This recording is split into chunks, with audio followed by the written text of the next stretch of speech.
और बेशक नए साल के जश्न की तैयारियां हैं, लेकिन खुद प्रधानमंत्री भी ये बात कह चुके हैं कि किसी तरह की ढिलाई नहीं जश्न के मद्देनजर। आपको अलग अलग शहरों की हम स्थिति दिखा देते हैं। हमारे तमाम संवाददाता इस वक्त लाइव अपडेट्स के साथ जुड़ रहे हैं। दिल्ली से ऐश्वर्या पारीवाल हमारे साथ मौजूद है, पंकज मौजूद है मुंबई में, सत्येंद्र चौहान चंडीगढ़ से हमारे साथ जुड़ गए हैं, कोलकाता में मनोज्ञा लोईवाल है और लखनऊ से शिवेन श्रीवास्तव हमारे साथ मौजूद है।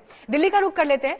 ऐश्वर्या, दिल्ली में हमने देखा था दीपावली के बाद किस तरह से केसेस में स्पाइक हुआ था और इसीलिए ये बड़ा चैलेंज जो है सरकार और प्रशासन के सामने है कि कम से कम नए साल में वैसी लापरवाही ना हो। तो अभी किस तरह के इंतजाम है? आज की रात क्या कितनी अलर्ट पुलिस रहेगी और क्या नए फैसले लिए गए हैं? देखिए, मैं आपको बता दूं, आपने बिल्कुल ठीक कहा मीनाक्षी। हमने देखा था किस तरीके से दिवाली के बाद एकदम नंबर के अंदर एक बहुत बड़ा स्पाइक देखा गया था। मैं इस समय कैनॉट प्लेस में खड़ी हूं। यहाँ पे इस समय देखिए गाड़ियों की एक कतार लगी हुई है। कई लोग जो शाम को बाहर निकलते वो इस समय दिन में ही बाहर निकल चुके हैं, क्योंकि लोगों को मालूम है कि आज रात 11 बजे से लेकर कल सुबह 6 बजे तक कर्फ्यू की घोषणा कर दी गई है। और यही वो कैनॉट प्लेस है जहाँ दिल्ली में सबसे ज्यादा खाने की और पार्टी करने की जगह है। दिल्ली पुलिस के कर्मचारी यहाँ पे जो हमें इन्फॉर्मेशन मिली है, शाम को 6 बजे से ही यहाँ पे तैनात हो जाएंगे। 8 बजे के बाद दिल्ली के कैनॉट प्लेस में गाड़ी आने की अनुमति नहीं दी जाएगी। मेट्रो पे भी बहुत कड़ी नजर रखी जाएगी और रात को 11 बजे के बाद 5 लोगों से ज्यादा कहीं भी इकट्ठे नहीं हो सकते हैं। सिर्फ उन्हीं जगहों पे लोगों को अनुमति होगी जिनके पास लाइसेंस है। बट वहां पर भी जो स्क्वाड्स बनाए गए हैं दिल्ली पुलिस द्वारा, वो आ सकते हैं पार्टी के अंदर ये देखने के लिए कि आपने मास्क पहना है कि नहीं पहना, सोशल डिस्टेंसिंग हो रही है या नहीं हो रही है। जी, अगर आप दिल्ली से नोएडा जाना चाहते हैं या नोएडा से दिल्ली आना चाहते हैं उसमें दिक्कत नहीं होगी, लेकिन फिर भी सारी आपको जितनी भी प्रोटोकॉल्स जो है, मास्क लगाना, दूरी मेंटेन करना, वो हर किसी को आज चलिए उम्मीद है कि लोग इसे जरूर फॉलो करें। पंकज भी मौजूद है हमारे साथ। पंकज, एक मशहूर पार्टी सॉन्ग है पार्टी यूं ही चलेगी, लेकिन इंतजाम ऐसे हैं कि इस बार पार्टी यूं ही नहीं चलने वाली है। क्या होने वाला है माया नगरी में नए साल के जश्न के मद्देनजर? देखिए, कोविड नंबर्स को देखना बहुत जरूरी है। 714 काउंट रहा है 30 तारीख को मुंबई में कोविड पॉजिटिव केसेस का, और एक्टिव काउंट को देखें तो 8000 के पार है अभी भी।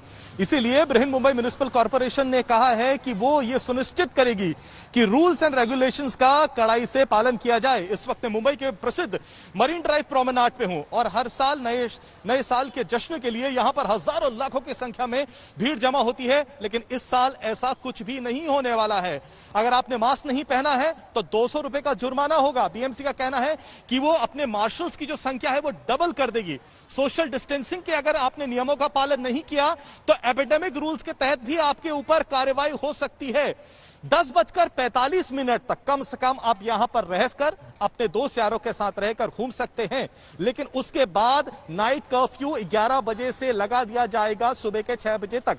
हालांकि एसेंशियल सर्विसेज हैं वो चलती रहेंगी, लेकिन आप यहां पर आतिशबाजी नहीं कर सकते, आप अपने दोस्त लोगों के साथ, परिवार के साथ यहां पर जमा नहीं हो सकते और पार्टी नहीं कर सकते। समुंदर में जो पार्टियां हुआ करती थी हर साल, वो इस साल नहीं होंगी। होटलों के ऊपर रूफटॉप पे या टेरेस पे जो पार्टी होती थी वो नहीं होंगी। सोसाइटीज, रेजिडेंशियल कॉलोनीज के रूफटॉप पर पार्टी नहीं होगी।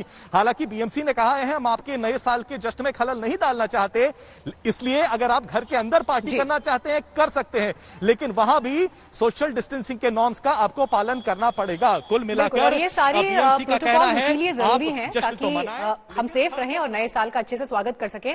कोलकाता चलते हैं, मनोज्ञा है हमारे साथ। मनोज्ञा, पश्चिम बंगाल में तो चुनावी गर्मी है इस बार और उसके आगे बाकी रंग तो फीके दिखाई देते हैं, लेकिन फिर भी नए साल को लेकर क्या प्रिकॉशनरी स्टेप्स लिए गए हैं? जी, आपने एक गाना कहा था, मैं उस गाने में एक एडिशन करना चाहूंगी। अभी तो पार्टी शुरू हुई है, बंगाल में कुछ ऐसा ही माहौल है। हालांकि कलकत्ता हाई कोर्ट का ऑर्डर है कि जो भीड़ भड़के वाले इलाके हैं जैसे विक्टोरिया मेमोरियल या बाकी सारे इलाके, यहाँ पर सामाजिक दूरी बना के रखना जितना महत्वपूर्ण होगा उतना ही पुलिस की निगरानी करना भी।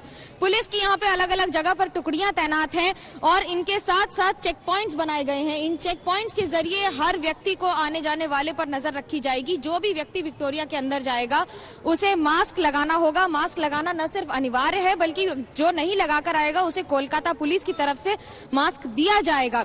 सैनिटाइजर्स की व्यवस्था की गई है। ये तो कलकत्ता हाईकोर्ट का ऑर्डर है, लेकिन जब बात करें बंगाल की तो बंगाल में कई इलाकों में ऐसी कोई पाबंदी नहीं है या कोई नाइट कर्फ्यू नहीं है। अधिकतर जगहों पर जो सोशल डिस्टेंसिंग के नॉर्म्स है उन्हें माना जा रहा है। गृह मंत्रालय की ओर से जो नियमावली दी गई है उसे ही देखा जा रहा है, उसे ही आगे पालन करके आगे दिया जा रहा है। लेकिन इस समय जो पार्टीज हैं या पार्टी में आने वाले वाले लोगों की संख्या है वो कम रखी जाएगी, जो पहले के नियम है वो ही रखे जाएंगे। और साथ ही साथ जो लोग हैं, विक्टोरिया में आमतौर पे लाखों की भीड़ होती थी, लेकिन 2020 ने जितना लोगों को घर में रखा है वो उतना ही मजबूर भी कर दिया है कि कम से कम एक बार इस वर्ष के अंत में 2020 को जैसे वो अलविदा कहें, उसके साथ साथ कम से कम 2021 का स्वागत एक बार विक्टोरिया घूम कर ही कर ले।